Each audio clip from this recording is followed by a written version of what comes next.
This meeting is being recorded. All right, you are now live. Okay, thank you. And hello, everyone, and welcome to the Accessibility Advisory Committee meeting for March 17th, 2025. The meeting is called to order at 4:04 p.m. We will start with the land acknowledgement. The Halifax Regional Municipality is located in Mi'kma'ki, the ancestral and traditional lands of the Mi'kmaq people. The municipality acknowledges the peace and friendship treaties signed in this territory and recognizes that we are all treaty people. We'll start today's meeting with a roll call and AV check. When I call your name, I will ask each member and new members today to ensure that their video and microphone are working. First on the list is Councillor Trish Purdy for District 4. Good afternoon, everyone. Nice to see y'all. Thank you. Nice to see you too. Councillor Laura White for District 7. Hello, everybody. Good to be here. Hello. Councillor Jean Saint-Amand at District 16. Afternoon, all. Nicolas Harris. I'm French, by the way, so if I'm mispronouncing your name, if you can repeat your name, how you want it pronounced, have at her. So yeah, Nicholas Harris, yes? Yes, yeah, Nicholas Harris, I'm here. Thank you. Okay, thanks. Anne Sinclair. Hi, this is Anne. Hi. Jamil Sino. Hey there, how's it going? Hey. Kathy Stevenson. Hi. Hi. Rochelle Manette. Yes, I'm here. Hello, everyone. Hi. And Glenn Babcock is late, but he's going to join the meeting very soon. My name is Céline Vautour, and obviously the AV roll call is cool for me. We also have regrets from Oliver Keith. So now what we have here is that clearly today we have new members to this committee, and we can invite the new committee members to introduce themselves to the committee. We'll go through the new members, and then what I'll do, I'll just give the floor to go down the name again for those who would like to repeat an introduction, brief introduction about themselves, so the new members get to know who we are as a committee. So the first person on the list would be Nicholas Harris. Perfect, thank you. So I'm out in District 4, and I've lived in HRM my whole life. So have lived with a disability pretty much my whole life as well. So have a lot of personal connection to this group and this advisory committee. I also am a social worker by trade, and I work for a national health charity as well. So just happy to kind of be here, share that expertise, learn from all of you, and kind of move things forward for HRM as well. So happy to be here. Great, thank you. Next we have Anne Sinclair. Hello, this is Anne. I am a Caucasian woman with grayish hair. I'm sitting in my office today, and I'm wearing a green for the Irish sweater and glasses. And I'm also very happy to be here as a new community member. I'm an architect. I've been working practicing universal design for most of my career, and I'm hoping to bring my expertise in the built environment to the committee, as well as I was for 2 terms on the provincial accessibility advisory board, and some of my local projects from my architecture firm that you might be familiar with are Halifax Hospice and Halifax client project, the Fort Needham Public Washroom, for which we got some great advice from the Halifax Office of Diversity and Inclusion. Thank you. Great, thank you. Next we have Jamil Sino. And if you want to pronounce your name, because again, it's all new names tonight, and I may not be doing this right. Of course. Thank you so much for the lovely introductions, and Nicholas. My name is Jamil. I am a software developer by trade. I have lived in Halifax since 2004. I come from Lebanon originally. I have worked and been involved with disability since the pandemic started, really, as I started learning a lot more about living with a disability. I've faced disability I have disabilities in my family. I've lived with some disabilities myself. And I thought it would be a great opportunity. And within software development, I also focus on inclusion of the web content accessibility guidelines and advocating for the web content accessibility guidelines, educating on them and how to get them involved and how to get things involved in your day-to-day development cycle. And so I'm happy to be here today with you folks to bring my input forward so that potentially it can help with impacting the city in a positive manner. And I look forward to getting to know you all a little bit more. Great, thank you. Next on the list is Kathy Stevenson. Hi, I'm Kathy Stevenson. I work as a communications person with a local not-for-profit organization. I've lived in Nova Scotia my entire life. I grew up mostly in North End Halifax, but I lived in Truro when I went to high school. My interest in accessibility, although I have a visible disability that I was born with, and for some reason people don't notice it. It must be my shining personality. But my actual interest in accessibility has to do with documentation design, plain language, layout, web accessibility, and that sort of thing. So that's more where my interests are. And I'm just past the halfway point. I should be finished this year or early next year in my plain language certificate from Simon Fraser University. I used to work for many, many years as an editor with the Halifax Herald, so that sort of introduced me to that entire world of let's let everyone figure out what we're trying to say. And I also worked for a few years at Dalhousie building out their websites. They switched to a new platform, and I was one of the initial people who did that transfer over. And again, we were really big on promoting accessibility, accessible websites, and plain language with those websites at that time. So. Yeah, no, thank you. So yeah, as for many of us who have been with this committee for a little bit, I've been chair since May, but what I'll do, I'll start with, again, like the AV roll call list. I'll leave it to Councillor Trish Purdy for District 4 to present herself. Very much. So I am councillor for District 4. That's our Cole Harbour, Westfall, Lake Loon, Cherrybrook, Preston area. And I have been on the committee.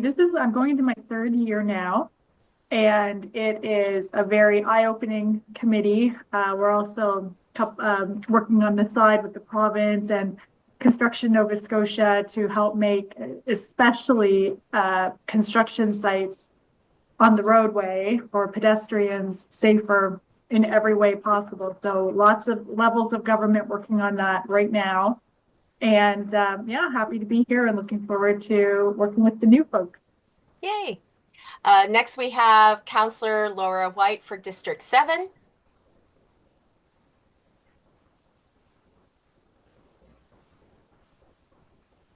Hi, I'm all over the place here. Laura White, okay. Councillor for Halifax South Downtown. I'm very glad to be on this committee.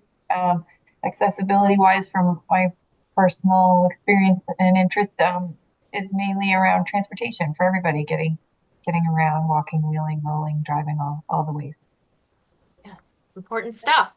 Next, we have Councillor Jean Saint-Amand for District 16. Props to Councillor Mancini for photobombing right there in camera. My name is John Saint-Amand. I'm the councillor for Bedford, and this is my first time on council, so first time with this committee as well. But certainly accessibility is near and dear to my heart. My mother has a hearing disability. I've worked with quite a number of people at my gym that have disabilities in a variety of different forms, both sensory disabilities and as well as physical disabilities. And so I've had some connections with the community over the years. But this is the first time that I've had an opportunity to try to find a way to make things work for everybody, particularly in elected office. So I'm really looking forward to working with this committee to learn how we can make the city more accessible. Thank you. Next we have, I'm just going down the list. Okay, so next we have Rochelle Manette. Hello, thank you. My name is Rochelle Manette. I use they, them, and she, her pronouns. I am a white femme presenting person with dark curly hair and glasses, dark rimmed. I'm sitting in my office in a little sweatshirt. I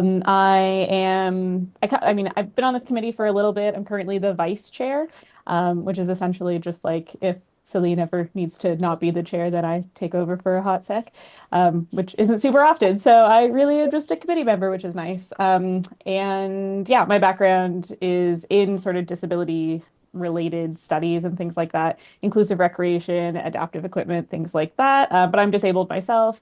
Depending on who you ask, it's visible or not visible. It's always one of those. I felt that when Kathy said that. Yeah, so, and my specialty now is in sex education and specifically inclusive sex ed.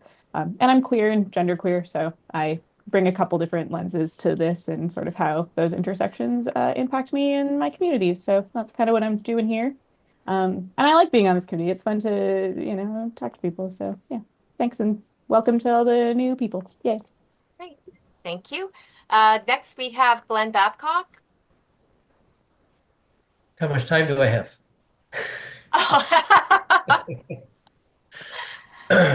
Okay, well, following along with some of the things that other people have said. So I am a white male. I grew up in the Annapolis Valley. I was born legally blind. A few different eye conditions. I guess one of the most interesting ones is that I only see one color and I don't know what color that is. It was interesting because a couple of years ago, before I retired, I did a course in Indigenous cultural sensitivity. And I tried explaining to the person who was moderating my course that that I was colorblind and that I couldn't actually identify somebody based on their color. And they thought that I was just using it as a social, I don't pay attention to the color of people. And I was thinking, well, no, really, I'm colorblind. I can't tell.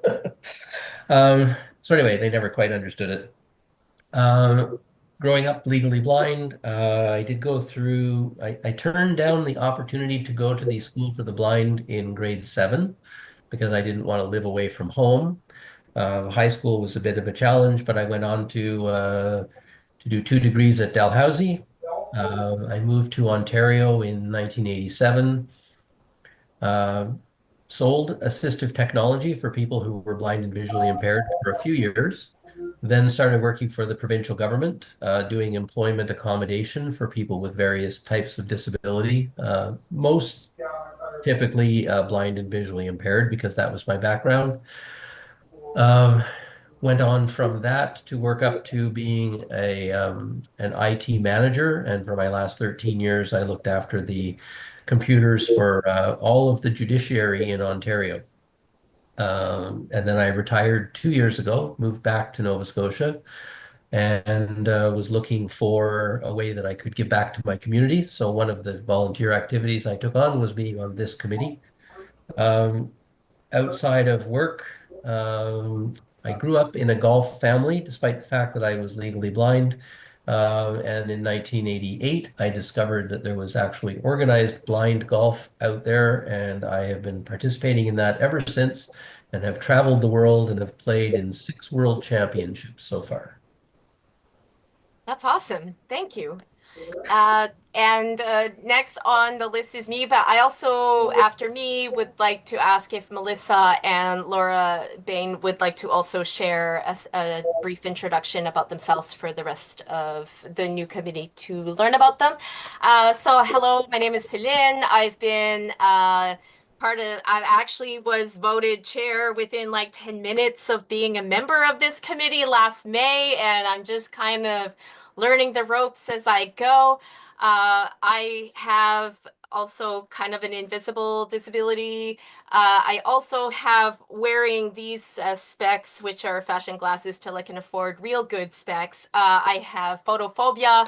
I also see visual snow, but I see very well, but it does overwhelm me a great deal. So ever since I've been wearing these, big diminish of migraines, etc. So I function a whole lot better in my life. I am a disabilities advocate for the last 3 years, started out as a self-advocate and then seeing upon the services and resources that are offered to disabled people across this province and within this city. I have concerns sometimes that there are services that do need to practice better confidentiality and safety standards. That is a lot more disabled led as well, because I think paternalism is not something that has a place in any care organization.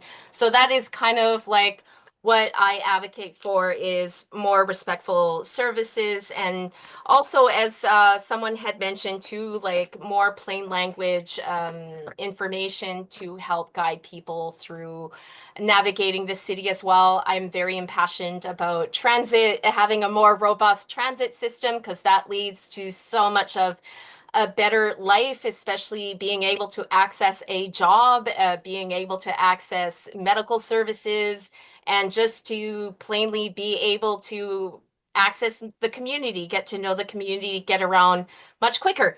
I'm just looking at last note just because I feel like I'm going to forget something, but honestly, I think all is good. Oh yeah, too, I also work with people on the autism spectrum. And so a lot of my focus is exactly that, is a lot more on cognitive conditions. So yeah, thank you. Next, Melissa, you would like to share? Yeah, thanks, Lynn. My name's Melissa Myers. My pronouns are she and her.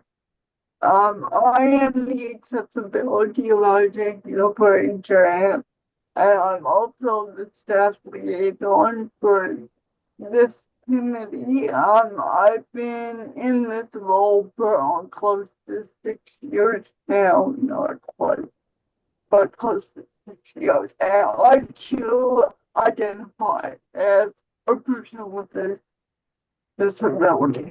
Thank you so much. Thank you. Laura?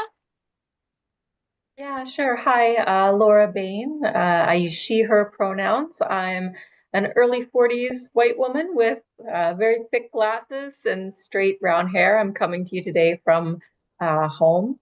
And I work with Melissa for HRM, and my title is Accessibility Outreach Coordinator.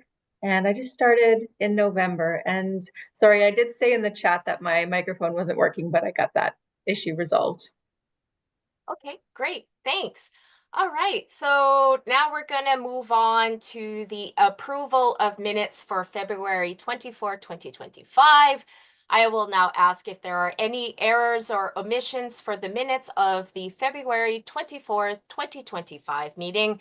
If there are none, I would invite a member to move the following motion: that the minutes of the February 24, 2025 Accessibility Advisory Committee meeting be approved as presented. So this would require a mover and a seconder. So who would be the mover?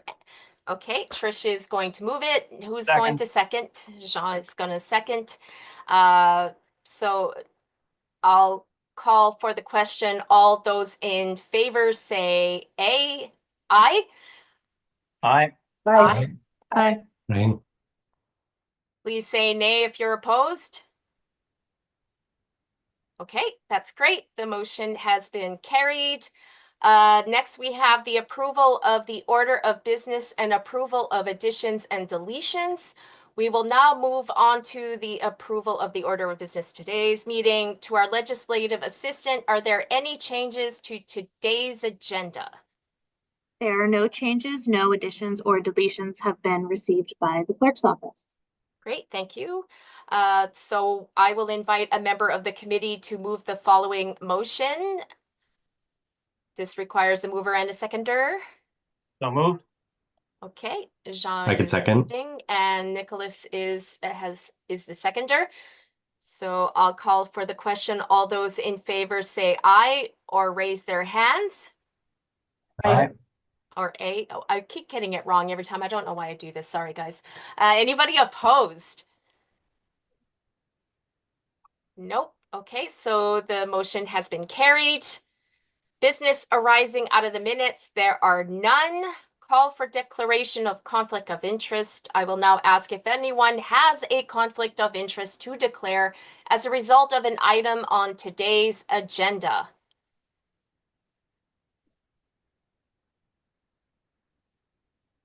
It seems like nope. Okay, so then the meeting proceeds. Consideration of deferred business. There is no deferred business. We also have the correspondence, petitions, and delegations. To our clerk, has any correspondence been received? No correspondence has been received by the clerk's office and no petitions have been received. And okay, thank you. So next we're going to start with our first presentation from the Emergency Wheelchair Rescue Service. I invite Carol Arsenault, Brendan Ewing, and Jerry Post to deliver a presentation. They will have 10 minutes to present. Then the legislative assistant will time their presentation, and then that's it. We'll go down the speakers list if they have any questions or comments. And so who would like to begin for the presentation?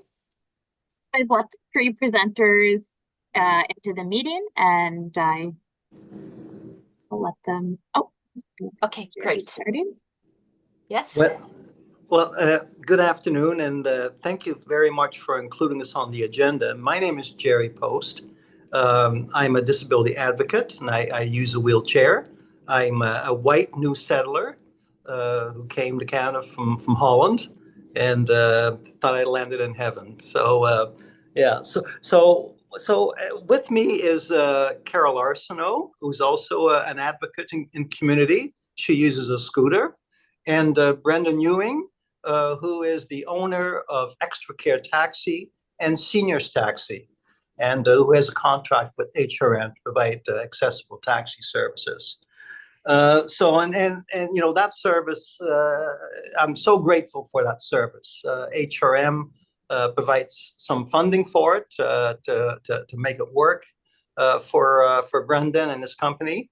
And it has completely changed my life. You know, I have much greater independence. If I want to go out at night, you know, I can just call up, and within 20 minutes they're at my front door.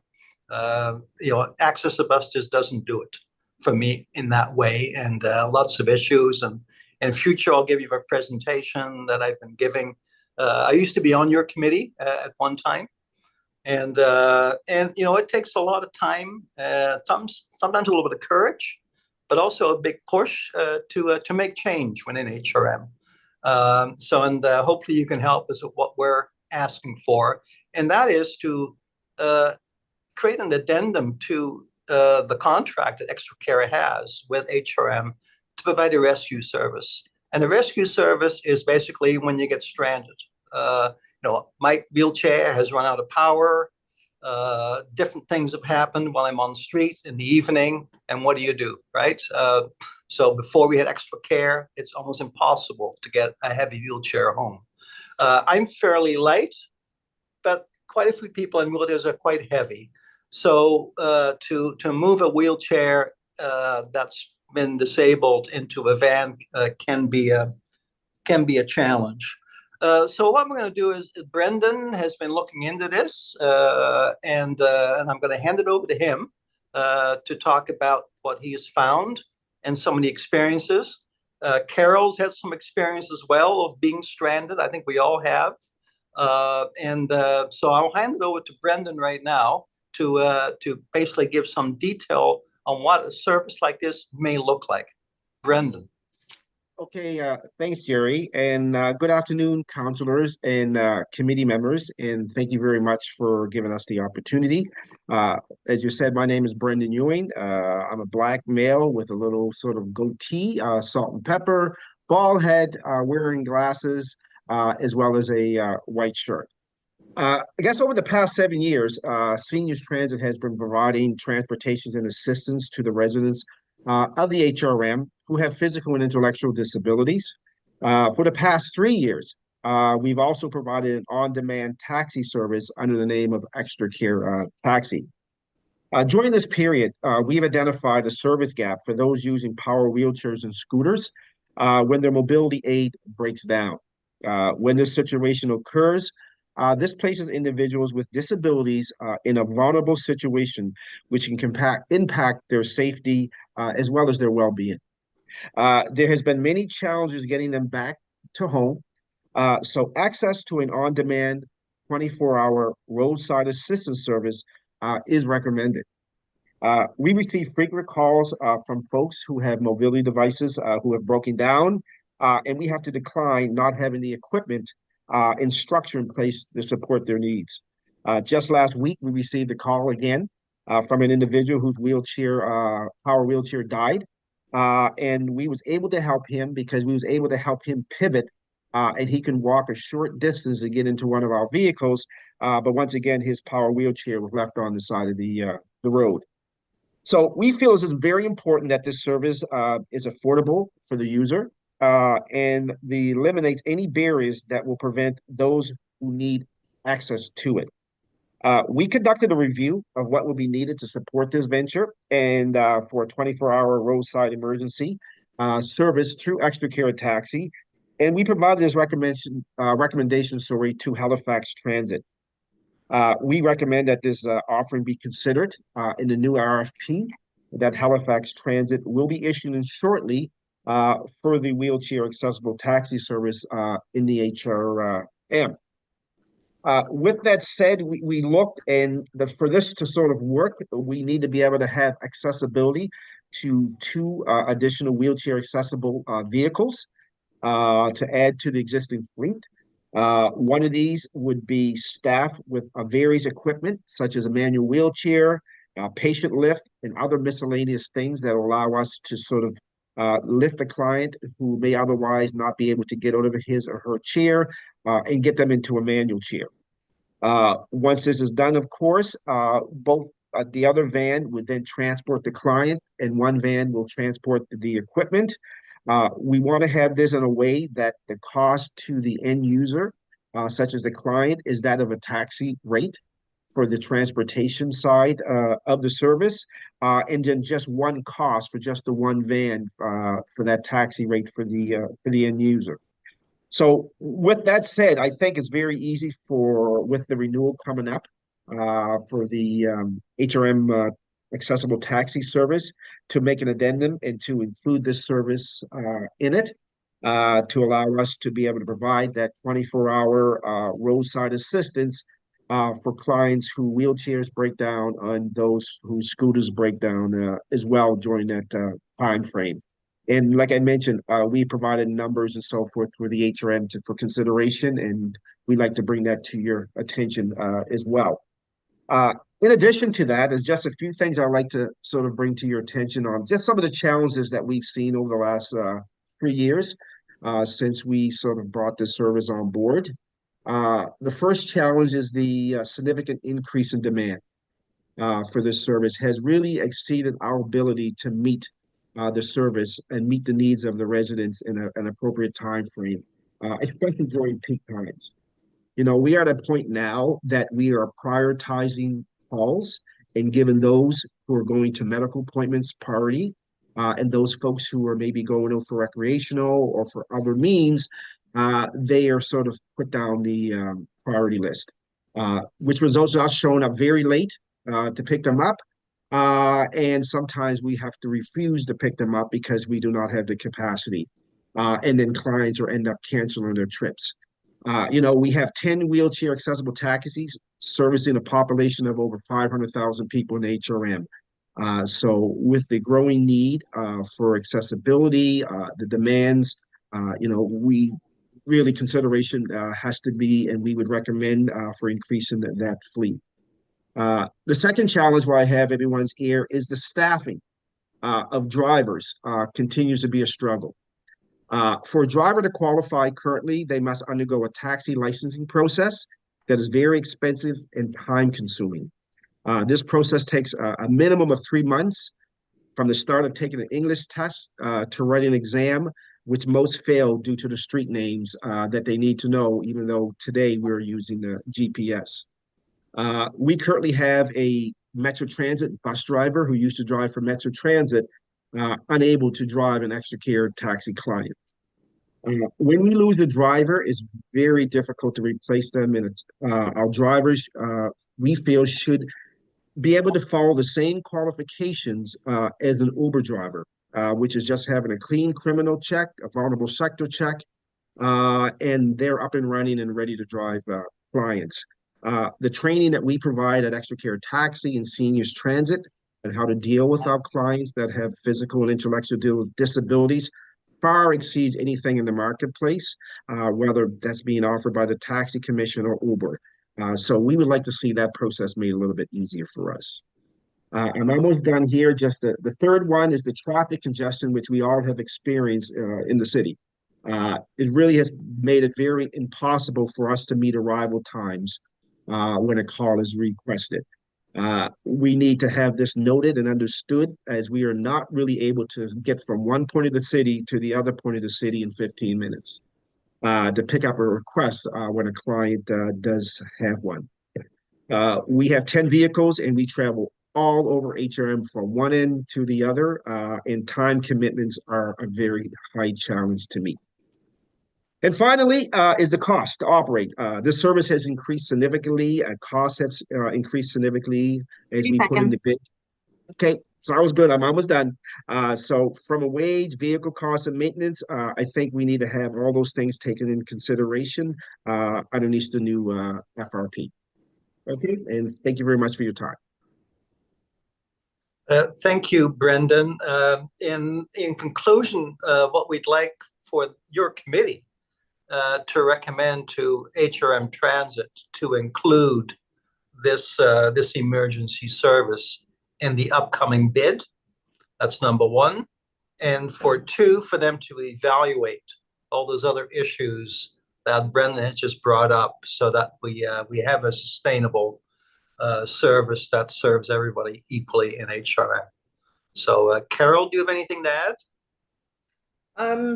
I began this conversation last year with Wade Mason, the police, Halifax Police, EMO, and things went on through email stream for about 6 months. They all agreed this was vital, and then slowly dropped away for health reasons or election reasons. And that's when I finally approached Jerry, and we approached Brendan to try and get a solution together to present to you. It's happened to me 3 times personally. I was frightened. I was scared. I felt demoralized and helpless, basically. And I don't want other people to have to feel that way as well. Thank you, Carol. And thank you very much, committee, for listening to us. Thank you. Great. Thank you. And Elizabeth, yes? Yeah, just before you go to the speakers list, I just wanted to clarify to the committee members that what the options before them, there are 2. Obviously, the committee can, or members can ask questions of clarification. And if the committee wished to take action on this presentation, it would be to pass a motion to the Executive Standing Committee to request a staff report to look into this issue. Okay, great, thank you. Hold it. You can't recommend to one of the departments that they would consider this as part of the upcoming bid? You know, they would do a staff report and all that in relation to that. So there's a lot of bureaucracy that's coming in the way here. So I would just like to go straight to Halifax Transit, since they're in the process of putting together an RFP, and we don't have time to wait for staff reports and standing committee recommendations and all of that. God, we'll be 2 years from now. Let's just get moving on this thing. It's really, really important, and this is the time. So because this is an advisory committee, they cannot request, they have to make recommendations to the Executive Standing Committee that they're under. That is the current process that this committee is subject to. Well, anyway, that's not the way we operated when I was on that committee. We had members of transit usually there to talk to directly, so they could take it back. You know, this is not this really bothers me. I'm sorry. Okay. Thank you, Jerry, for sharing your thoughts. On this speakers list, we start with Councillor Trish Purdy for District 4. Thank you. Thank you very much. And thanks, Jerry and Brandon and Carol for the presentation. And Jerry, I will take this to our new executive director. I'll send him an email actually after the meeting. Absolutely. Ask him to watch this presentation and perhaps they can get moving. But Elizabeth, I would like to make that motion as well, if possible. If you could do up the wording perhaps for that for us to consider. And I'll happily second it. I can send that to the chat. Thank you. Or I can send that in Zoom. Yeah. I see the need for this. Absolutely. 100% supportive of this. I can't imagine what that would feel like to be completely helpless and not have an option if an electric wheelchair or scooter is broken down. I guess my question is, Brandon, you mentioned that you had a call last week. What is the what would you say the number of calls are? Like what would the demand be on this, do you think? Well, there's two things, right? Because I would say we've declined over the last couple months, probably on average, I would say probably around 9 people who we could not help. We had one person that was on the bridge with a broken down wheelchair and scooter. So you just can imagine the situation that person's put in. And a lot of those individuals some don't have the ability to just get up and walk away. It has to be a process to get them out of their scooter chair into a regular chair and then loaded into a vehicle, et cetera, et cetera. So, it's one of those things that I don't think the number of occurrences is as important that we need to have the service if it's just one, because at the end of the day, it's something that we need to be able to provide. Yeah. Okay. Thank you. So, Madam Chair, the motion is there, but I guess we'll let everyone go through the speakers list and then deal with the motion. What would you like? How would you like to proceed? Because that's it. I think, Elizabeth, as you are a lot more knowledgeable on this, because we had discussed this beforehand, like to see, I've allowed for this presentation to go forward. So Elizabeth, should I go down the speakers list, or like what is it exactly is the best way forward? So I'd probably go through the speakers list for questions of clarification. And then if Councillor Purdy wishes to put the motion on the floor, then the motion itself can be discussed. Okay. But really either is fine. But normally the motion is discussed once it is put on the floor. But since the questions of clarification aren't necessarily directly related to a motion, you can definitely go through the speakers list for questions of clarification prior to moving that motion. Right. Okay, cool. And also because this is kind of the first time that I meet this as chair, this whole process, I may need your guidance for this one as training. So the next person on the speakers list would be Councillor Laura White for District 7. Thank you. And to Jerry and all, I feel like I had the motion ready to do here, and I feel like I'm gonna miss something by not knowing that this goes to ESC, so I apologize for that. And yeah, well, my question of clarification is I was prepared to talk about the emergency service, but the 3 extra items were a bit, I wasn't quite ready for them. So if you could just really clarify the 3 extra acts.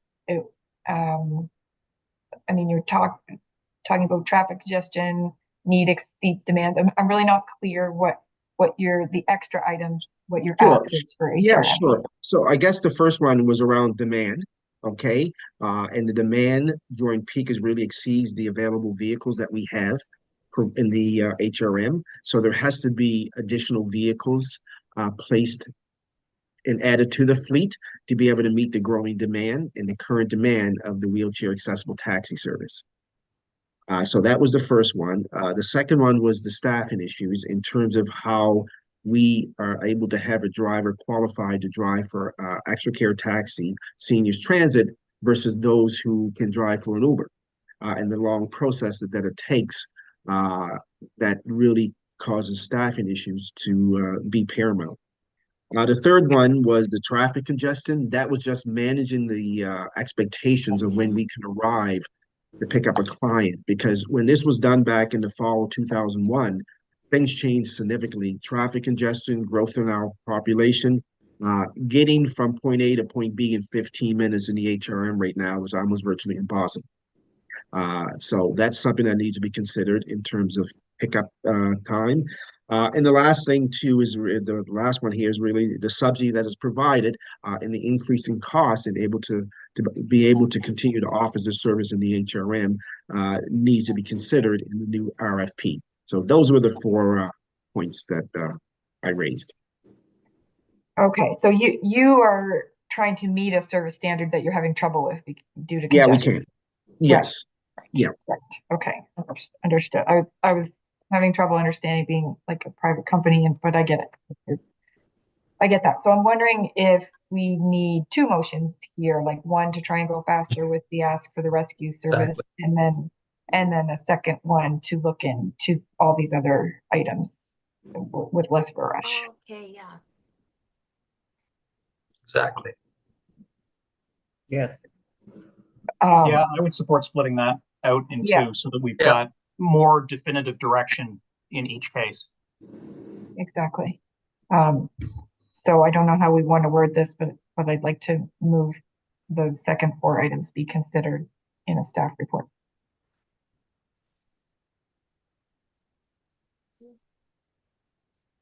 Councillor White, you have some draft wording that you had already prepared? I had for the first one, like for the Extra Care Taxi service to provide the stranded service, but I don't have draft language for the others. I could pop it in the chat while everybody else is talking. It appears Trish may have something to add to what Laura, what you were saying, Laura. Yes, Trish? Yes, I was just going to say that this certification for a taxi driver, that also is a council directive. So that would be, I would propose that would be a separate, that I know that came to us a couple of years ago. And we looked at that, and I remember there was concern about Uber drivers having a different standard than taxi drivers, and that I think that would be a separate issue to look at, not within this. That would be my suggestion, to keep this emergency service focus. The other thing I would suggest taking out would be the anything to do with traffic congestion. I mean, transit itself is dealing with this as well. But it's a service standard, right? It's the time. They need more time to get there. Right. Yeah, because it's in the service standard. That is correct. That's in our contract. Yeah. Oh, okay. So for the service standard, absolutely. Maybe that needs to be rejigged then to make it more reasonable with all of the traffic congestion issues that we do have right now, because there's no easy answer to deal with that in any short-term capacity. But you do need more money, and yeah. So that was just my little comment. Thank you. Okay, thank you. Do you have anything else to add, Laura? No, I'll just try and put that together in wording and pop it in the chat and see. Okay, thank you. Okay, great. And next on the list too is Jean Saint-Amand. Thank you. So I think what we're talking about here with the split of the motions, I think the motion as articulated by Elizabeth already for the first part makes perfect sense and already is limited to the emergency rescue service. The secondary part, I think if we're really just talking about key pieces that need to be part of the consideration that goes into the wording of the RFP, it seems like that's what we're after, is really just trying to ensure that the terms that are set out in the RFP for the next stage of the renewal are as comprehensive as possible and address some of the shortcomings that Brendan has identified in the way that it's articulated currently. And that has to do with the service standard being a little less than reasonable under today's circumstances as compared to the service standard that might have been articulated when it was first drafted. Looking at the proportion of ridership that is covered by subsidy, the potential for expanding the fleet. Brendan, I'm wondering if you have specific, I guess it's hard because you'd be one of the proponents and therefore you can't really say, you know, a specific amount of expansion is necessary or a specific dollar figure for the subsidy necessarily, but recommending that those facets of the RFP need to be further examined in order to take the RFP terms to kind of the next reasonable iteration. Is that really what you're after, is making sure that they're as complete as possible with the request at this next stage? That is correct. You know, I think you covered those, John, in regards to looking at, you know, for example, the demand and what's necessary in increasing the fleet, the staffing and how we identify and being able to staff in an easier method. When it comes to the traffic and our measurables in terms of how long it takes to get that, you know, we have to look at those measurements as well. So yeah, I think what I want is that all these things are considered and taken and discussed when the new RFP is presented, because those are the things we'll have a challenge in order to continue to provide that service to the HRM. These things should be addressed. Is there trip data that is therefore tracked? Because when we got a presentation from the Accessibus team, they identified specifically like how many rides were completed, how many rides were canceled, et cetera. Like it wasn't comprehensive data by any means, but at least gave us some sense in relative terms of what demand was, where the shortcomings were. They were at least able to attribute certain numbers to what they were tracking on an ongoing basis. Is that part of what the RFP calls upon for you as the vendor to provide, to give them a sense of whether or not target numbers are being achieved, or are they tracking that on their own? No, we provide them a report on a monthly basis, and they can track information that is actually input into the system for trips. But there's information that's not captured as well. You know, for example, someone who goes in and books a trip through the app and no one shows up and they cancel it, then that's, you know, certain things are not shown in the app. People that called and we can't help them and we had said, you know, we can't get anybody there for an hour. Those are not captured. Those are all things that we know from an internal operational perspective. And I always encourage the folks that we transport, and we transport a lot, to, you know, raise the concern with their fellow counselors, because everything that's coming to me from folks who call me, from drivers, people are scared to complain because they think the service is going to go away. Right. I had a lady the other week call me on behalf of another lady because the lady didn't want to give her name because she thinks someone may not come and pick her up.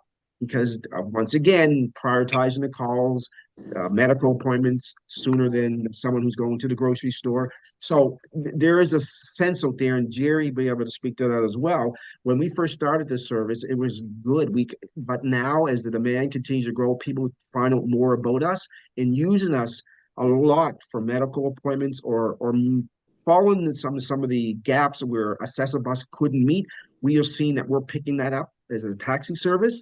And at the end of the day, with 10 accessible wheelchair vehicles and the large population of folks that are disabled in the HRM, it's becoming to a point that being able to provide a top level service from an on-demand perspective, we just can't do it during peak times.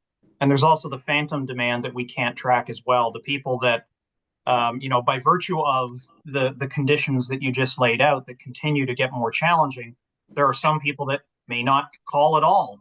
They don't. And, you know, so we don't track that, but it's those individuals that we've missed an opportunity to service because either the last time they called, the service was delayed, and therefore they just expect that that'll happen the next time, et cetera. You know, it necessarily means that demand is outstripping the available supply. Yeah. Okay, thank you. Great. It appears that Carol, you had something to add? I just wanted to fill people in from a historical perspective for those of you who weren't around. 10 was a pilot number. They wanted to see if anyone would use this service. And they obviously are in overwhelming amounts. If any of you are familiar with the excessive bus, more and more people are turning to the taxi service. So that 10 was, as they say, a pilot, an experiment. And if you use the service, you can see it's gone well beyond that now. Oh, okay. Great. Thank you. Thank you. So we'll go down further into the speakers list. The next on the list is Nicholas Harris. All right, thank you. Still getting the hang of it, new member. It's all good. I think my points of clarification have already been addressed. Just trying to wrap my head around the RFP pieces and that process. And I think it's much clearer for me now that there is kind of an addition to service that's separate. And then the RFP is really what's put out by transit about people bidding to do this service in the future. And so I'm in agreement, I think, with the chatter that's been happening. And I don't think I have any additional questions at this point. Okay, great. Thank you. So next we have Anne Sinclair.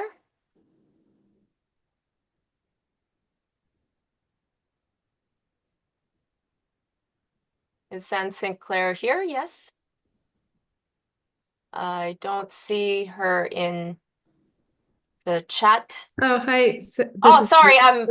Okay. Sorry. Yeah, sorry. No, I didn't have anything to speak on. Thank you. That's okay. Jamil Sino. I also believe in the discussions, my points of clarifications were addressed. Yeah, thank you. Okay, great. Kathy Stevenson.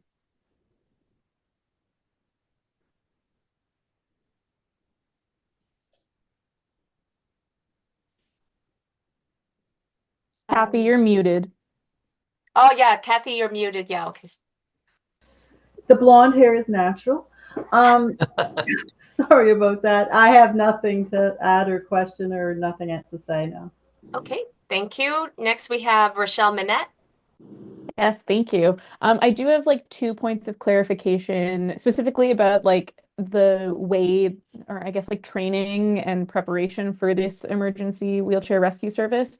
And this might be related to like what Extra Care Taxi already offers, but I guess I was wondering about like, do drivers already get, or would they be getting like lift and transfer training? Because it's one thing when people are getting on a vehicle like in their chair, but if they are, needing to be moved from their chair into another vehicle, then, that training would be like very imperative to their health and well-being. Yeah, that's a good question. Yeah, the drivers would be trained with the lift and the apparatus and hooking up and moving individual from one chair to another chair. That was all be part of our recommendation that we did to the Halifax Transit, that those folks are trained individuals on that. And the goal is to have, you just can't have just 2 people trained on it. You need to have, a large portion of your fleet able to do that service, to be called upon. Because if someone's so sick and you only got one person able to do it, then the service doesn't work. So yeah, the folks that will be sort of providing that service will be trained in that.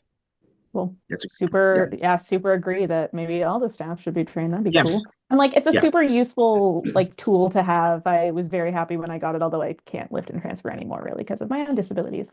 And then the second question is like kind of on the same thread for people who are like, presumably if people are being moved out of their chairs, like I know for some people, their wheelchairs provide like postural supports that in some cases can be like I don't want to say like life-threatening, but like, for example, some people's chairs provide them like with the postural support so that they can breathe properly versus being taken out of that chair can affect their posture in a way that, breathing becomes much more difficult. And if they're in like out of their chair for an extended period of time and then like not, a lot of people have things in their house to sort of support outside of the chair.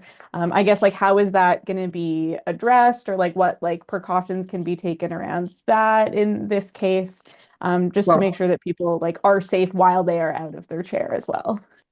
Well, yeah, see, most folks who get in their power chair, for example, and drive, or their scooter that can drive all around, for example, many of those clients, can most likely be in their regular chair for, I mean, a regular chair for a period of time. It's going to depend on what their health conditions are, and that's something that we would have to address and find out. Because if that chair is broken and it's on the side of the street, they can't sit there, you know, so they're going to have to get out of that chair and get into another chair, and we get them into their place, into their home, you know. And what happens from that point onward, really, it's beyond, more than beyond the transportation, you know, and that's sort of falls in a different area of discussion. From our goal is to make sure the client gets into their home in a wheelchair, safe and sound, and their wheelchair or scooter that's broken is sort of delivered to their lobby or to the entrance of their home, or whatever the case may be. From that point onward, we really have to look at beyond our scope, and what care they get when they get back into their home, and how they get from the manual wheelchair to their bed, because obviously they will probably been service already provided in their home for that, because they would have had to do that with their power chair as well as a manual chair. Right. But like, you know, in an emergency situation, like home care might not be available to them in that moment because No. timing has changed. So I guess just, Exactly. yeah. So just thinking about like, are there other, like other than transit, are there other like business units or other, you know, decision-making bodies who also need to be included in this for like, you know, emergency service outside of just like the transit part? Yeah, because otherwise, yeah, people are gonna, you know, be put in like sitting on the side of the road in a power wheelchair is also a life-threatening situation, and like being placed in your home without proper supports can also be a life-threatening situation. So just like there are a lot of moving parts that aren't just transit. And so I guess like and you know, this is like a larger question for the entire like service proposal, like are those moving pieces addressed in it as well? And not just like the like move from one place to another kind of thing. Yeah, I guess from my perspective at this point, we did not look at the care once the client get into their home and what happens at that point. We were strictly the care during that transit, from getting them from the external elements into an internal, safe, more environment. The level of care that has to happen, like you mentioned, from there on, where that's something that we didn't look at, and something that we are not, I guess, in a position at this point in time to be able to provide that service. Okay. And I don't think taking them to an emergency and leaving them there would be a sufficient use of emergency resources neither. Yeah, no, definitely not. And I guess, yeah, like just, you know, is there an expectation of like, yeah, are people able to have time to like contact somebody that they need, home care, relative, whoever, if that's possible? Home care is very hard to book. Yes. So yeah, just, you know, who's, I guess, yeah, whose responsibility is it, where and when? And these are just like these like larger, especially like liability pieces that I would be thinking of. But also like for this. It's a great point. I think you make a great point for those folks that, for example, is going out for a period of time. You know, their healthcare worker is going to be there in a couple of hours, but they're back an hour early. Can they be by Exactly. themselves? You know, and that's Yeah. a good point, you know. Cool. Yeah. Great. Okay. Those were all my clarifying questions. Thank you. Great. Thank you, Rochelle. Next, we have Glenn Babcock. Okay, I don't know if I have too much left to add either at this point. I would definitely agree that the service needs to be there, and sounds like it needs to be expanded just in terms of overall availability to meet the need. I did put something in the chat as a proposed second part of the motion, which looks like it has expanded quite a bit since. I don't really know that much about the difference between certifications, I guess, for taxi drivers versus rideshare drivers. Although my understanding was that taxi drivers used to spend a lot of time just learning how to get everywhere in the city as part of their certification. And with everybody having one or more GPSs in their car these days, I don't really see where that's relevant anymore. I certainly wouldn't want the drivers of these vehicles to have only the rideshare level of certification. I do think there needs to be some additional training, but it would be in a completely different direction from what taxi drivers might necessarily get. So certainly reviewing the certifications for them to make it more easier to fulfill, easier to get drivers, but also still be good for customers would be important to me. Other than that, I think moving ahead with the two motions to get those staff reports done as quickly as possible sounds like where we need to go. That's it. Great, thank you, Glenn. I'm next. I don't really have a question. The only thing for taxi service, it would be great that disabled people don't have to have a medical emergency in order to get around town. Like, we should look at the determinants of health. It improves on their life. That's just kind of just more of an opinion, that they don't need to be in some sort of extreme need in order to get access to the world. Anyway, so we have a next, we have like a next item that I would like for us to start at least at 5:15. So it's 5:04 right now. So I can give 10, 11 minutes to this. And I noticed that Councillor Saint-Amand had written extensively in the chat, and I don't know if you would like to come back and explain this to the group. I also, again, just wanted to mention to Elizabeth, this is very new to me to be passing motions that are on the fly like this, especially because there's two motions as well. So I will need your guidance for that. So taking a look at what Councillor Saint-Amand put in the top there. Yeah, because it's written at length. So I was wondering, do you want me to read it? No, I can see it. I just can't copy and paste it to a Word document. Actually, Councillor Saint-Amand, if you could send me what you put in the chat over Teams, it might be a little bit easier for me to I didn't realize I couldn't cut and paste from there either. I found the same thing when I was trying to work on it. Yeah, it's not a great feature. But it'll stay there. But yes, I'll either maybe I'll just take a photo of it with my phone and send it to you via Teams.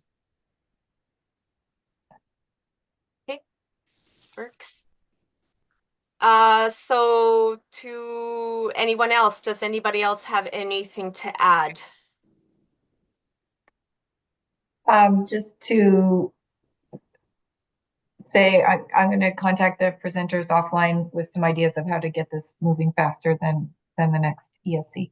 But if we move these two motions here, we can take it from here. The councillors on the call. Yeah. Yeah.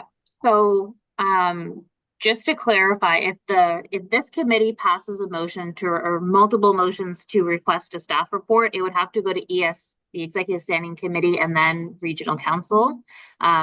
So the next Executive Standing Committee meeting is not until April the 28th. I know maybe in the past when the presenters were speaking with Councillor Mason, or I know Councillor White, you've been working with the presenters or been in contact with the presenters as well. Probably the most direct way to get these requests for a staff report would be to have a councillor bring one of these motions forward to council. So you wouldn't have to, these motions or this request for a staff report would not have to go from the advisory committee to the standing committee and then to regional council, in terms of the most direct approach. So maybe I'll suggest, as you brought that up, Elizabeth, I'd be happy to bring the first one just with the accessible taxi. If Jean, you want to bring your motion as a note, like I can do this as a notice of motion tomorrow, and then next week it would be on the table for council. Yeah, that works. A good way to go. Sure. Okay, I'm happy to do that for tomorrow. Great. Elizabeth, I need a bit your guidance for this part. Before, like, what is the next step that we do before we move on to? So there won't be any next steps for this committee if the councillors are individually going to look to pass motions at regional council. Okay. All right. Great. Thank you. Oh, we don't have to pass them here. Okay. I'll do. Yeah. Okay. Great to notice the motion tomorrow. One from John, one from myself. Okay. Okay, great, that works. And thank you to everyone who presented, to Carol Arsenault, Brendan Ewing, and Jerry Post. And Thank you so much for this presentation. Okay, so the next. Thank you. Thanks. Bye-bye now. Bye. So our next item, we will now have a conversation regarding the upcoming 2025 Town Hall. Links to the 2022 and 2023 Town Hall meetings were distributed through the agenda package for members to review. Prior to this discussion, we'll begin with some remarks from Melissa Myers, Accessibility Advisor on the upcoming Town Hall. Melissa?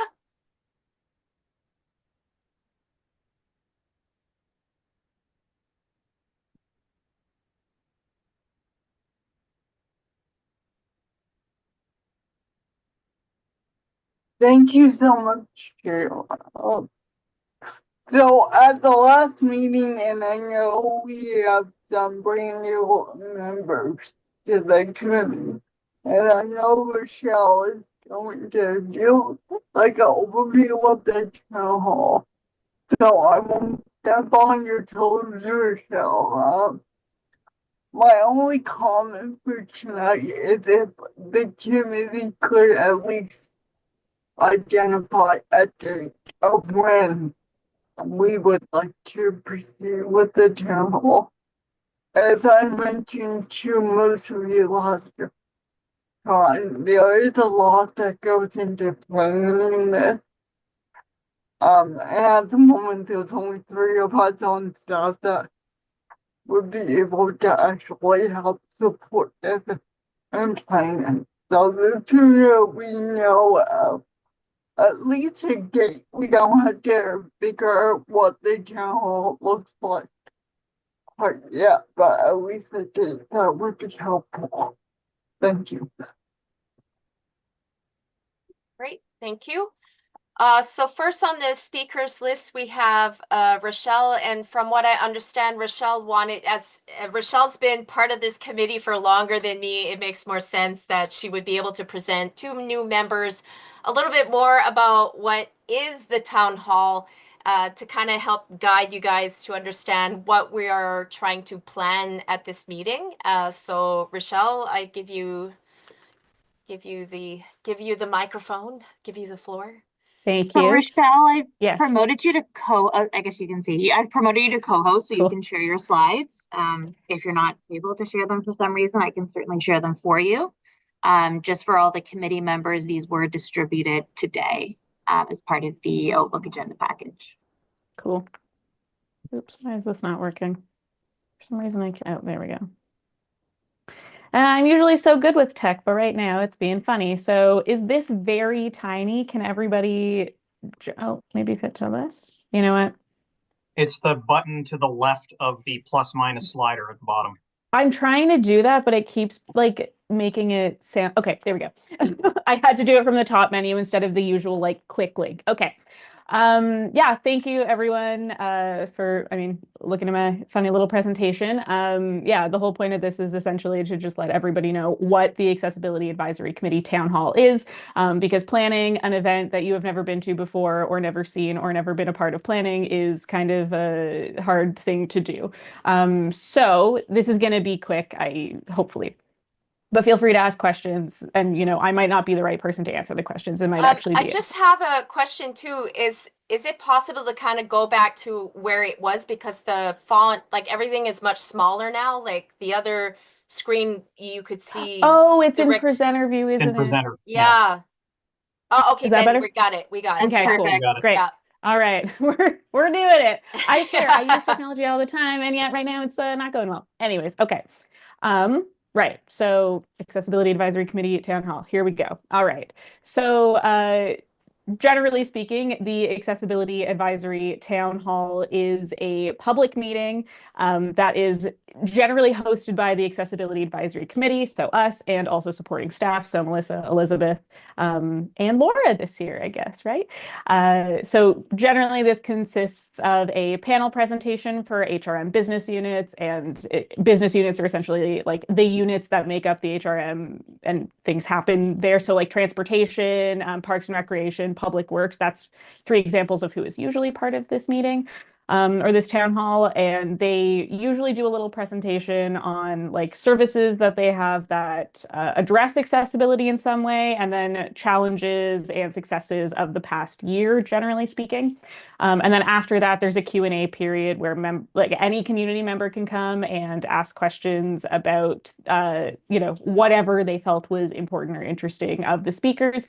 Sometimes they're big picture questions and people, sometimes multiple business unit speakers will have to answer them. And sometimes it's specifically for one year, just everyone had questions about transit. And so a lot of the conversations went to the transit person.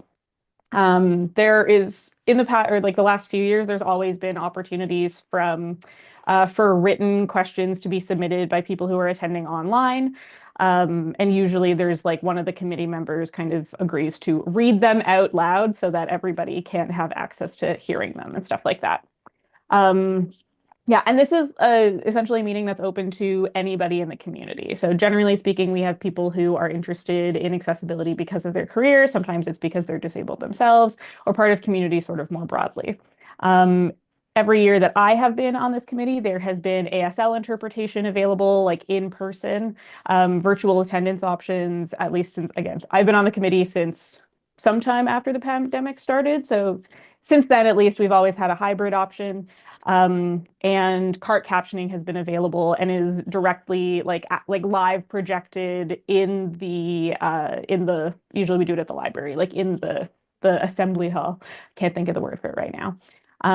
Last year we offered food. I can't remember if we did the year before, but I love food and I feel like people will come to stuff if we give them food. And then in the past, we also included a visioning session, which generally is some sort of facilitated discussion where we ask community to, what their priorities are for the Accessibility Advisory Committee for the upcoming year. And then when we, as the committee, make our work plan for the upcoming year, we can hopefully take some of that into consideration. And like, just so folks know, last year, the visioning session, or the year before, I guess, because we didn't do a 2024 meeting, in 2023, the visioning session didn't really the transition period was a little bit funky, and so we didn't really get to do much visioning. So right now the work plan is not necessarily, not new priorities in comparison to like what they were the year before. And also there's other reasons for that, but that's neither here nor there. Oops. Okay. So for last meeting, we did a sort of visioning session ourselves, or a little brainstorming session of what we were hoping this year's town hall will look like. And, this isn't officially decided. Usually it's in November. So this year it'll probably also be in November because that's how much time Melissa and Elizabeth and Laura will need to make sure we make this meeting happen.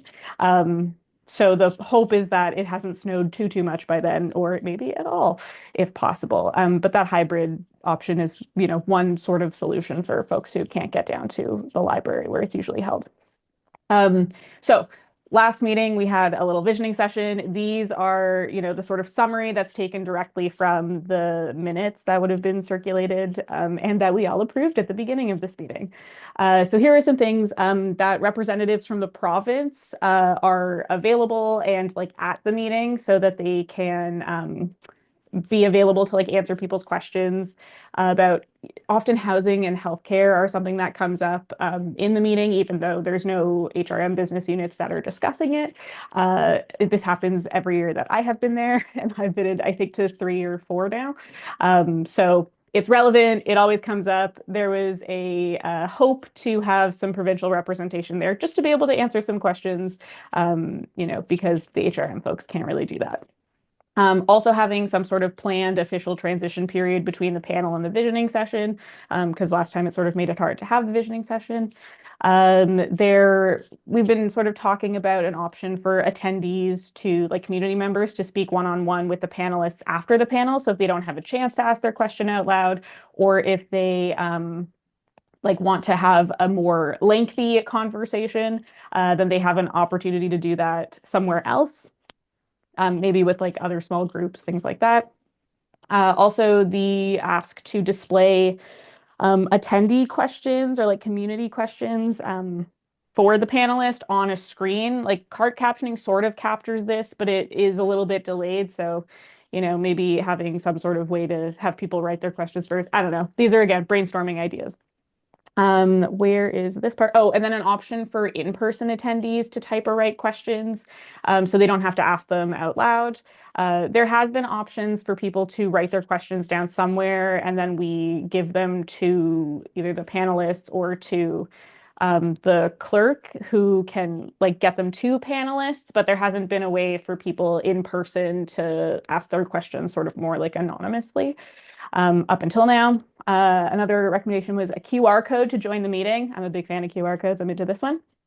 Also, more involvement with from the public libraries in the planning process, and perhaps, and you know, this is maybe a pipe dream, but we're hoping that it can happen.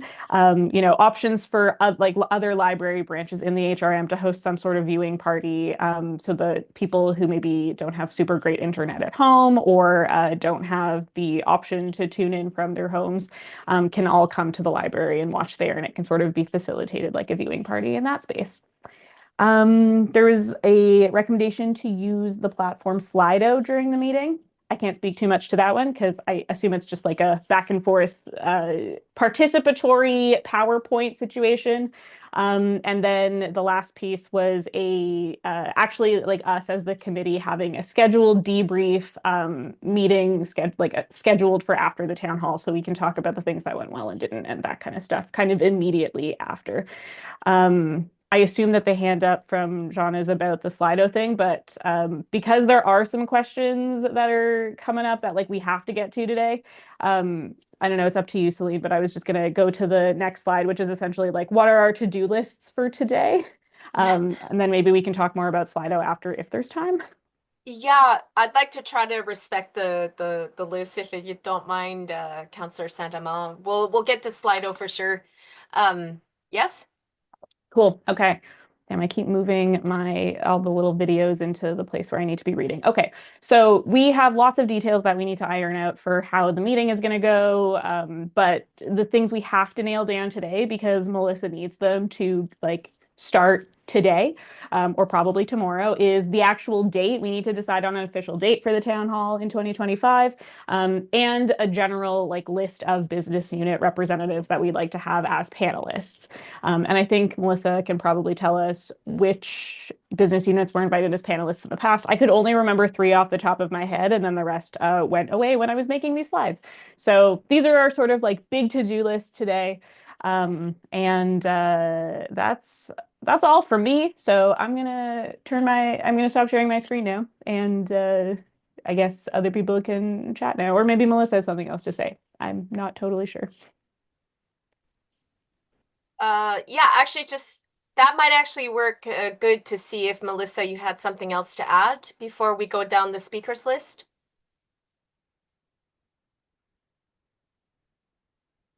I don't know if in the chat. No. Okay. So, Melissa, did you have anything to add? No, I'm good for right now, but thanks. Okay. Okay, great. So the next person on the speakers list is Glenn Babcock.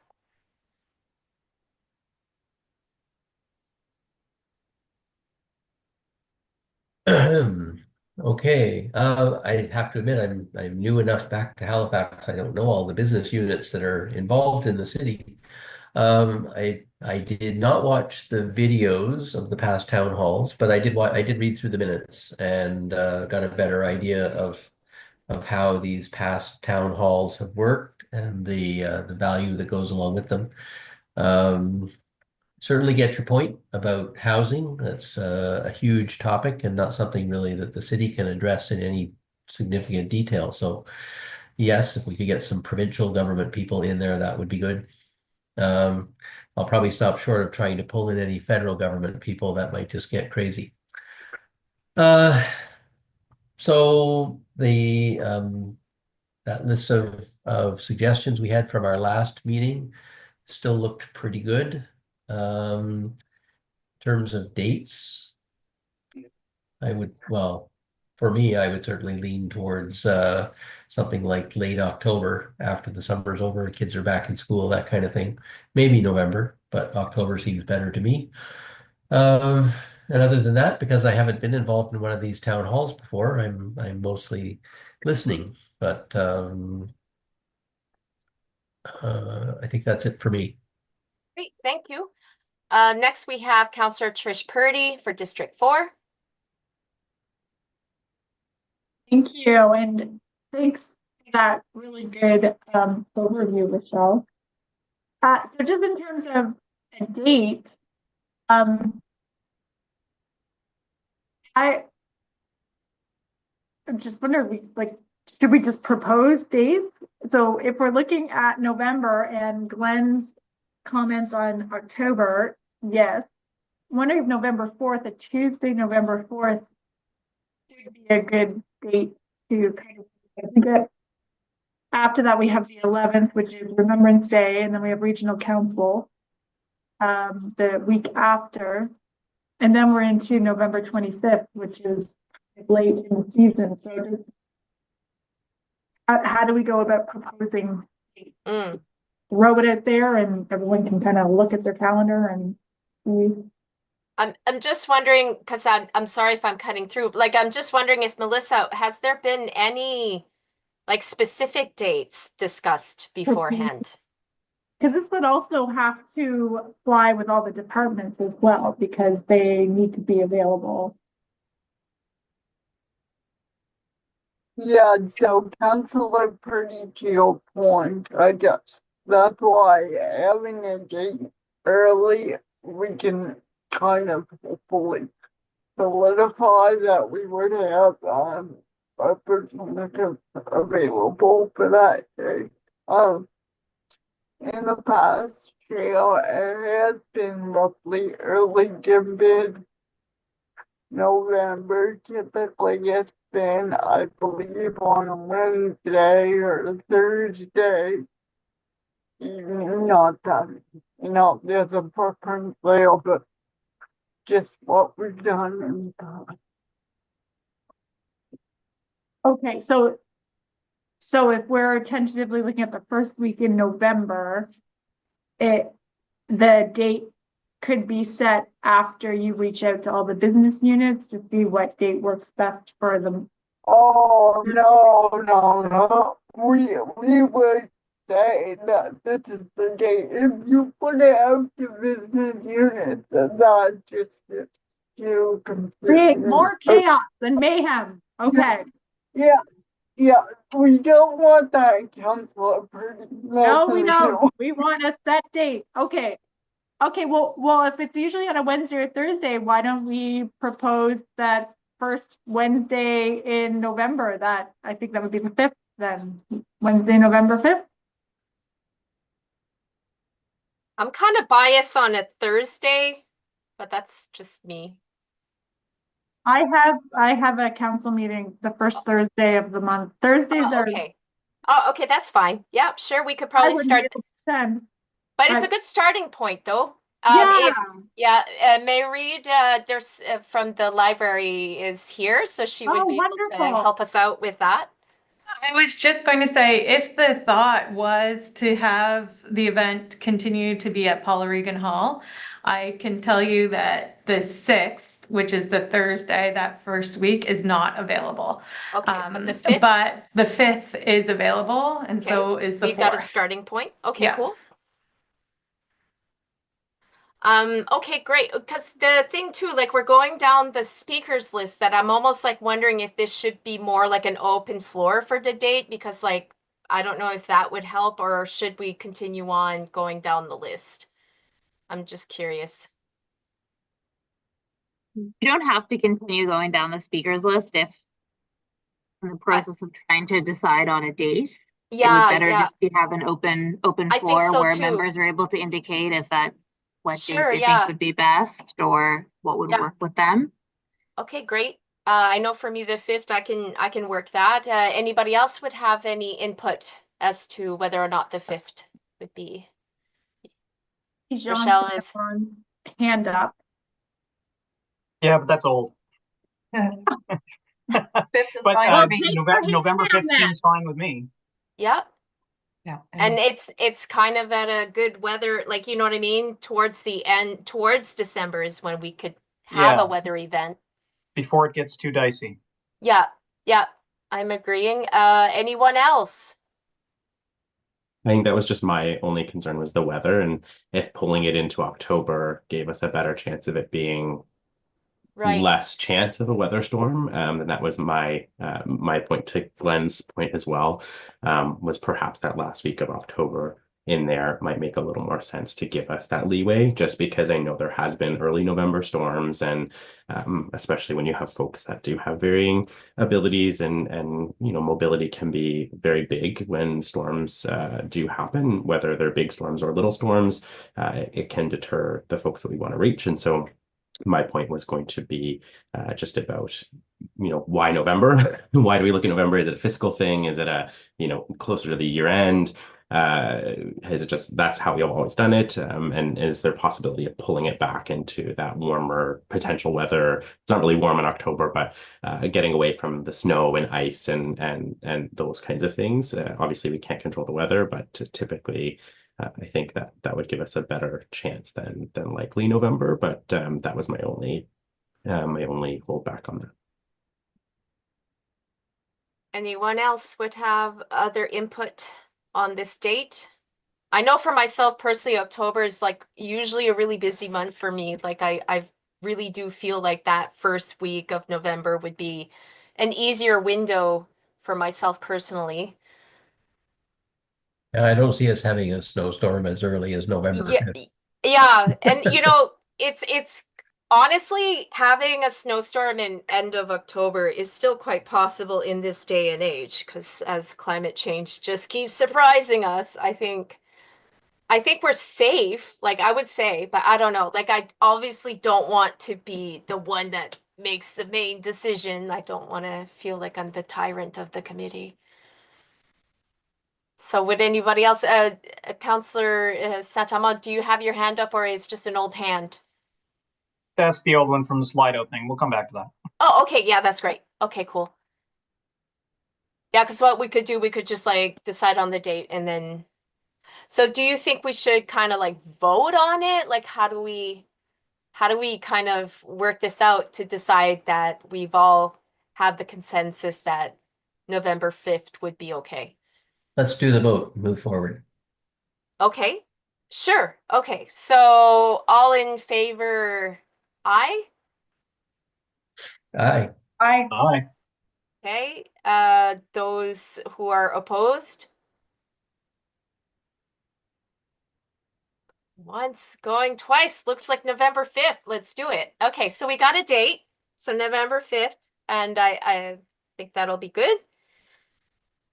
Okay, and what was the second thing on the list that you put, Rochelle, on the slide?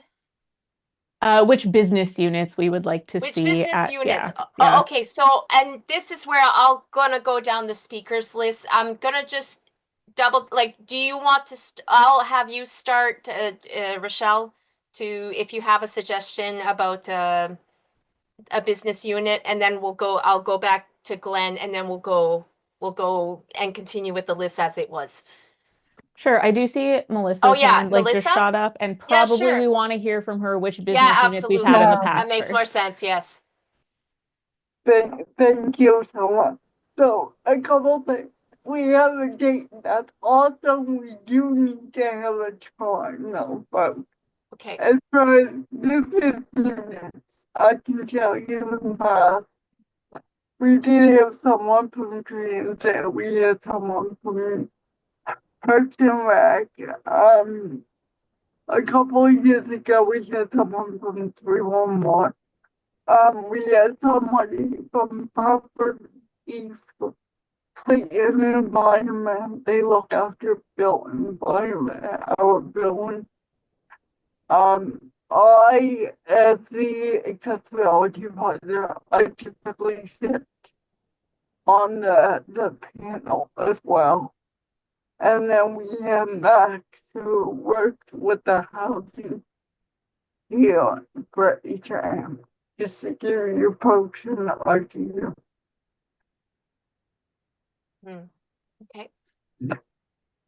So Rochelle, what business unit calls to you that's something that you would like to see? Oh, sorry.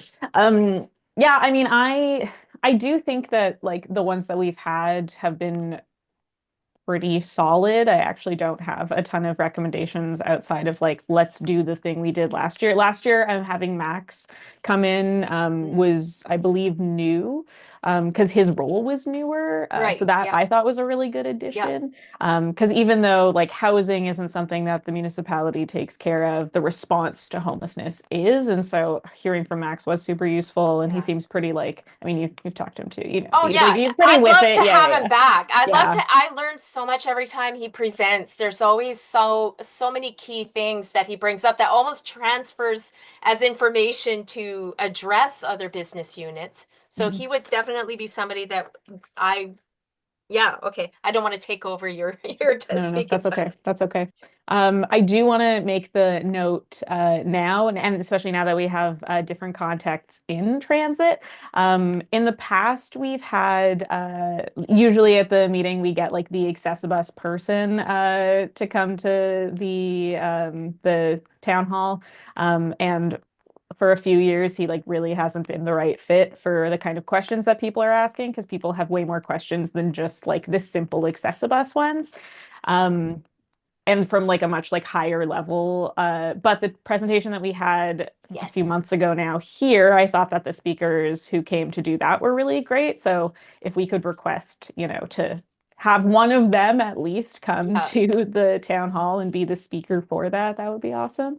Especially the Yeah. representative for customer service. Like we didn't even know there was a customer service. Like I think that Yeah. one would be Yeah. okay. Yeah, agreed. And I feel like that's probably it. Usually Darren is there. Is Darren Public Works? Yeah, property, fleet, and environment. Right, right. Is it just called something different now and I keep calling it Public Works? No, we still have public work. Okay, cool. Right. Oh, and so Public Works is like different than the sort of built environment piece. Okay. Yeah. Cool. So having, yeah, I mean, it's always good to hear from them. So I'm generally essentially on board with who we usually have, just with maybe some specific, some specific like people to send as the presenters. Yeah, no, Cool. that All right. works. Okay, so next because now just for everybody to keep on time, it is 5:36 and we're just gonna try to get through and then we'll open the floor again if anybody else wants to add something. Glenn, do you have any recommendations of what business units that you would like to see at this town hall?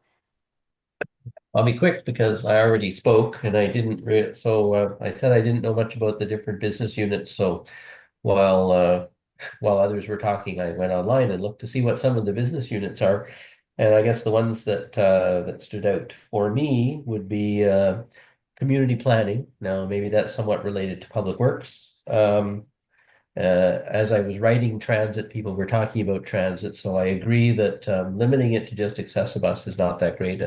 Accessibus doesn't mean that much to me, but I am interested in other transit issues. So if there was somebody else there from transit, that would be good. Recreation, I think, has been there in the past, and they might be good to be there in the future. And like I said, we talked about housing, which might not be that much in the way of Halifax, but if we could get somebody from the province, that would be good. So those were the only departments I could specifically think of. Great, thank you. Next we have Councillor Trish Purdy. Nothing more to add. Okay, great, thank you. Next we have Councillor Laura White for District 7.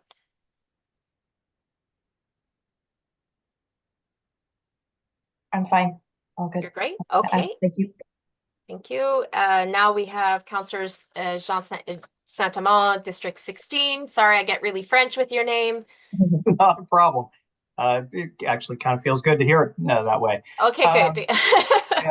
The only specific that immediately popped into mind was, and clearly it's not an HRM business unit per se, but We received a presentation some time ago from Marco from 211, which is, an intersecting service that can really be beneficial potentially. As an advocate, I'm not a big advocate of 211. Really? Personally, yeah. But I'm not going to go into the personal details of that. But I don't know. I have some concerns with 211 and how they are even funded. So it's not because I had to find out over time that it's a volunteer. It's volunteers that you call. And I feel as an advocate, as I said earlier, when it comes to services, I feel confidentiality and safety standards need to be a little higher in this province. And I feel that 211, there's a few personal concerns I have as an advocate. Sorry if I jump right in at that one because I'm a bit passionate about that one in particular. That's really good to know, Celine. Thank you. Yeah, thank you. Thanks. But other than that, just the usual suspects. Usual suspects. Yeah. Okay. Did you want to talk about the Slido? Because we would have time if you wanted to bring in the Slido Sure, part. I can just remind everybody of what Slido is and what the intent was in having that included in the list. I had brought it up, but I think someone else brought it up as well. And so there were a couple of reasons that it might be useful to us. One was that it would permit the submission of moderated but anonymous questions. So that when we were doing the Q&A, for example, to kind of get through people's anxiety about asking a question in front of the group, then they could do so through technology and make the question anonymous. It also gave us the ability, one of the things that we talked about was the notion of a word cloud that kind of helped direct conversations around things that most people that were participating wanted to have us steer towards. And then the third element of that kind of intersects with both is distributed participation. So the mention of the idea of having like viewing parties at different locations. Well, as soon as you use Slido, that means they can participate live and still have the people in the room in the one center that's actually taking place live. They'd still be able to address the questions coming in from the various different library branches that are participating. So that kind of thing would really allow for real-time distributed participation in the event, as opposed to everyone in the room having to be there in order to participate. Great, thanks. Yeah, great to know that. And we'll circle back to that. So next we have Nicholas Harris. Thanks. Again, agree with most of the points already brought up, housing, transit, parks and rec, the usuals.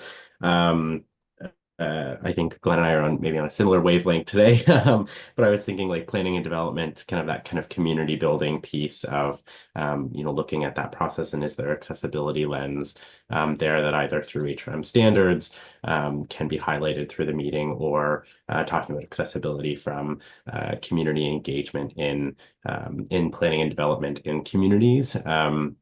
So how can people get more connected to that? What does that look like? Is there a push there for engagement in planning and development across our city?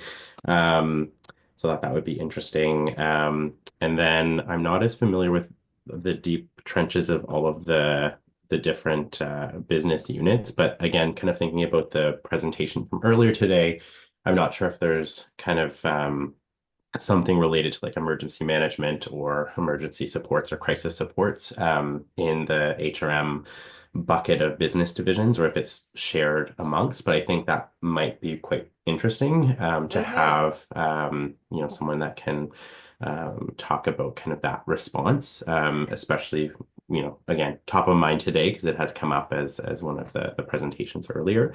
But just we did have something similar to that last year. I don't know if Rochelle, there was something similar to that about like emergency response for disabled people to be able to put themselves in kind of like a roster. Like I had the name, I actually wrote it down yesterday, but if I go through all my computer screens, I'm going to lose everybody. I think it was the vulnerable person. The registry. It was right. the registry. Yeah, that's it. Okay, yeah, I'm glad you brought that one up. Yeah, so I think it would be great to have someone there, again, if they haven't already, but to come out and talk about kind of, the community safety. And I think I've seen some things about, and I don't know if it's technically a business unit, but the community safety program. Yes. There's some things there. So I'm not sure if there's a connection that would be helpful to have that maybe can help bridge across some of the departments too. So just thought I would mention. Oh yeah, totally. I'm glad you mentioned it because I'm actually going to be mentioning an extra on that. So I'm glad that somebody else too has thought of it. Anne Sinclair is next. Elizabeth, yes? One thing Sorry, to add, I think it was Anne who was asking for a list. So I was okay. able to find a document that includes the organizational chart. It was as of March yeah. 2023. So I provided that link in the chat. I can also send that via email to members, and that kind of just outlines the organizational chart of HRM. So it has under those like public works, Halifax Transit, it kind of lists all the business units out there if anyone has a chance or is able to follow that link and access it. That's all I wanted to add for anyone that wanted to use that for reference. Thank you. Okay, sorry, Anne, that cut you by accidentally, but yes, you can go now. Yes, hi, this is Anne. That's no problem. And thank you, Elizabeth. We'll have a look at the list. So this all sounds really great and like an amazing event.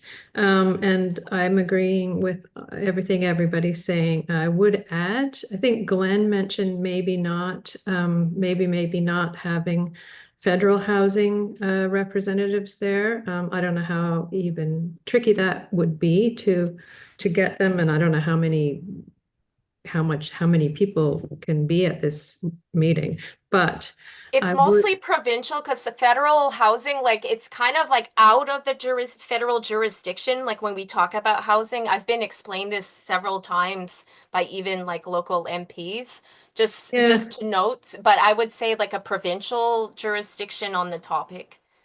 Okay, yes, I hear what you're saying. Most of the sort of power and decisions are happening provincially, but our building code is based on the National Building Code. Oh, okay. And there are some very serious issues and gaps in so our new building code revisions that are coming out in the spring, like in a few weeks, is based on the National Building Code.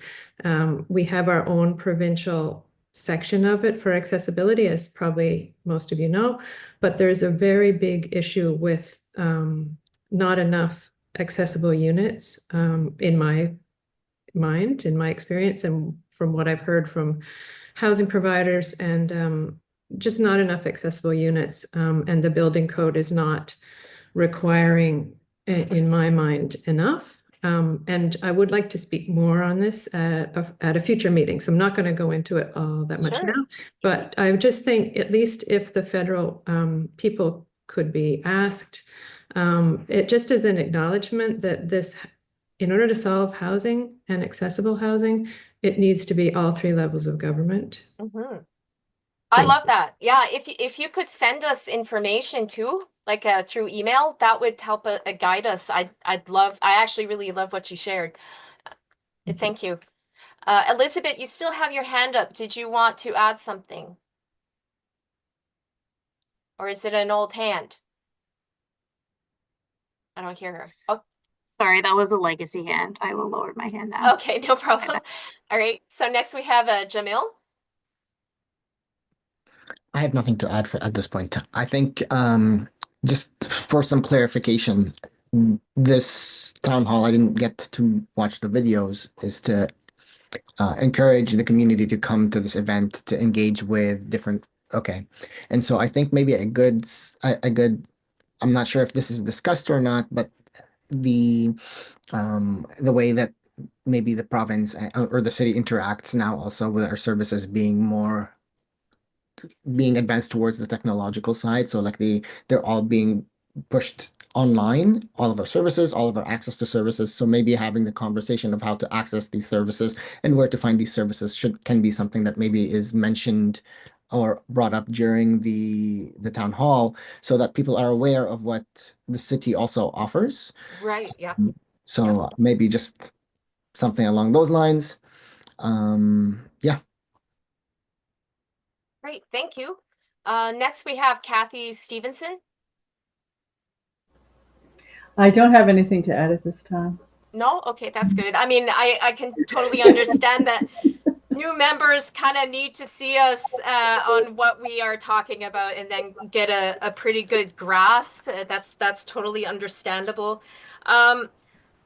For myself, because it's on so I was looking at like business units, and there was one presentation that I attended a couple of weeks ago for the Women's International Day. And there was a presentation that it was the HRM Safe City Program. And this presentation was presented by two different people, and I'll name, I don't think I need to name the names just yet, but given on the safety part, like, let's face it, a lot of disabled people, a lot of the times, many disabled people are always kind of on the lower income, on the unemployment list. Like even when Max Chauvin was giving us a presentation, even just from last year, was saying that the majority of people who fall into homelessness are disabled. So I actually really do find, I do like the approach with HRM, the HRM Safe City program, where they're looking at how do we make our city more accessible and safer for people to move freely around the city. This is talking about having city lights, everything. And I feel that that is something that is a topic that really would touch on a lot of people who are having challenges with accessibility in Halifax. And I'm still having a hard time kind of explaining it because it's just so new to me to try to figure this out. Because again, with Councillor Saint-Amand, you mentioned like talking about resources and reaching out to 211. The one thing that I had approached the other week, especially because given that the Halifax Public Libraries do host like not sessions, but it's sort of like a session where you can access like legal aid. You can go and drop in and see somebody from legal aid, see somebody from the Elizabeth Fry Society. Like I actually would like to see how the library could present on what is their public outreach that is beyond what we are normally used to of the library system, because we're always thinking books. But there's actually other types of community services or community access that they offer at these branches. So that is like something I'd like to see that we could maybe touch on. This one's a little bit more, again, for me, I've been trying to do this without sounding like I'm on a tangent, but something has been mentioned as well. Oh yeah, the other one too, that 311. Like having even just 311 come to present and kind of explain to the public how they can use 311 to their advantage, how to place a complaint, something of that sort, like what they are doing to help with people. If people want to call about accessibility issues, how can you do that? What are some ideas to approach your complaint, your recommendation? I don't know, like don't know if I made any sense, but anyways, I'm gonna like open the floor. If anybody wants to kind of talk something I said. Actually, sorry, last one. It's selfish of this because we talked about food. The other week I saw the Mobile Food Network hosting a food sale at the North Memorial Library, and it would be kind of cool to kind of invite them over, because they're also funded by the city, to be able to kind of have a produce sale, to kind of even just approach access to food within the HRM. So anyways, I dropped what I had to say, so I'm going to leave it to everybody else. Who else would raise your hand? Who else would like to have something to share? Rochelle. Yeah, just wanted to circle back to the like date time thing, because Melissa did say we needed to also set a time, and that will also be important Sorry, thank for you. Yes. booking. Yes. So, just wanted to flag that. What so that we time? would- But Rochelle, what time was it usually the last couple of years? Because it just seemed to me like 6 to 8, something of that kind. That's what I remember. I should have checked this in my calendar. It was literally written in there. Oops. I was, as we continue planning, I feel like timing is going to come up as like a larger conversation. And so I wonder if booking the space for like a longer period of time in case, and then using it for like setup or whatnot. Because we have talked Right. about, Yeah. you know, and this is sort of an aside because it hasn't come up in this meeting necessarily, but we have talked about having like almost like a fair booth sort of thing. I mean, Yes, kind of for that's like the it. one-to-one conversations. Yeah. So people have the opportunity to talk to whoever was on the panel like afterwards or maybe before, depending on, you know, how Right. the timing works out. So having like time for if we decide to do that, I feel like it'll be important. And then if we decide not to use it, then I mean, you know, I don't know how the booking works or, you know, what the budget and things like that is. But I feel like having longer and then using less time is a better option than not having enough time and then having to like squeeze a lot of stuff in, That is especially true. because it looks like we're adding to the panel as opposed to decreasing it. Yeah, but 3 hours for a public meeting, I think is too long. So, you know, if a loose event start, and this is my suggestion, a loose event start like a 5 to 8, but we're not going to fill that entire 3-hour time with everyone listening to a presentation for No, the entire no, time. I'm honestly at the end of my rope with everything is an exhibition. I think having a little bit of a mingle with everybody, it's a great networking event. That's how I've met even fellow disabilities advocate to the last event that I was. So I agree with you on that. And I noticed too that Mary Berry from the library had said in previous years it was from 6:30 to 8:30. We normally book from 3 p.m. for setup. So that could give us ample amount of time. And that, yeah, because it would just feel like if we open the door at 5, like to let people come in. Some people actually really like to, I'm one of those people. I like to arrive early, pick my seat, settle, you know, and sometimes too, people would see each other and be able to talk. So that's something to look at. So I don't know if Melissa, you would have anything to add? No, thank you, Chair. No, I think Marie's right. Typically, it's been 6:30 to 8:30. I think the last time it might have been 6 to 8 as well. Yeah. I recall attending last year. No, the year, well, like the year before, because we couldn't have it yet last year, but like I remember that it would have been more fun that we would have had more time at the end because I did get to speak to a few people, but I just felt like I fell short on being able to speak to more people. As a citizen, I wasn't part of the committee. So I don't know if anybody else has anything to add. I'm somebody who has a habit that when there's silence, I fill the air with my voice. So it's not me just trying to take over. It's something that I have to work on. Anybody? I'll just I'll throw my last 2 cents in. I think like Sure. keeping the booking at 3 p.m. I feel like will be enough time for setup regardless of if we start like Yes. half an hour early or not. Right. So for Melissa to do something with, I would recommend doing the booking the exact same as last year.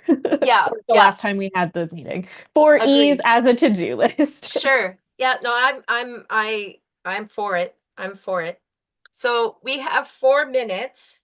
So we got a grasp of the date, we got a grasp of the time, we got a grasp of like about four different business units. One curious question I have, like when we have recreation, like what would we approach with recreation this time? Because I feel like because I think when I was there, if I remember, it was just like talking, I think about St. Andrew's Community Center opening. I think that was the thing that I remember. Rochelle? Sorry, I feel like I'm talking a lot No, now. listen, But it's all good. You've been in this event enough that you're owed to be able to share. No, I mean, I'm not owed any time. But I know the community rec people because they have the same like background as me and we chatted not that long ago. I actually find the Parks and Rec people are really nice to have there because they talk about a lot of successes. Yeah, I'd love that. Yeah. Yeah, and that like, you know, they work really they have more certifications now. They're getting a lot more like playgrounds built like to be like accessible playgrounds. Yes. They sort of Yeah. focus very much on like the like youth and child experience, whereas I think a lot of the services and a lot of like the panel speakers really focus on like for disabled adults predominantly. And so it is Okay. nice I think, to like hear from the Parks and Rec folks. I also, it's like fun. People deserve play. People deserve to enjoy Darren- life and not just live, Since we only have like a couple of minutes, Darren Young just showed up, so he would like to share on something. Sorry, I apologize. I've been listening to the call for the last 2 hours on my cell phone, but I couldn't join as a panelist. Just finally got back to my desk. Just one of the comments about doing the table kind of where you can do the chat side. One of the concerns in the past is that the CART service isn't available and there's not enough ASL interpreters. So that might be a challenge for that side of it, because if there's only 1 or 2 ASL interpreters there, for example, and we have more than that number of people that need those services, how do they move around and ask questions of the different tables we'll use, for example? So that's a bit of a concern on that, just to put that on people's radar. And again, the other side of it, then the people that are viewing through the website are not hearing those conversations or hearing any of that stuff because it's more of a one-on-one. So that's the other piece that could be lost in that piece as well. So that was the only 2 pieces I wanted to bring up to the group. Thank you. Great, thank you. Yeah, okay, so we got the date, we got the time, and as even Laura White, you had mentioned, we need to run another meeting. Obviously, this would definitely be worth it. I feel like we're really have moved forward this evening, and Melissa would like to share something. Yes, Melissa. Yeah, just one more thing. I agree with what Dion said, but on top of that, we would have to look at the space array to figure out, even if you were to have tables, you don't want them in the way. You want to make sure that people can navigate through that space. And also, I know we've not talked about live stream. We can talk about that future meeting, but that might not look as professional on live stream if you have tables in the background of people setting up like booths. So you might have to look at like some logistics, but I totally agree with Dion. CART would not be able to support that, nor would interpreters also be able to support that. Just a thought to kind of keep in mind if we're kind of plan what this event might look like. Yeah, no, that's great. Like, it's almost like we need a meeting, like a future meeting maybe next month, that like, because we talked about business units and stuff, that we would like discuss like what were the accessibility tools are going to be used, how, like what would be missing, what could be improved. So yeah, I think that would be good. So it is 6:01, and I could talk at length about this, but I also want to respect people's time.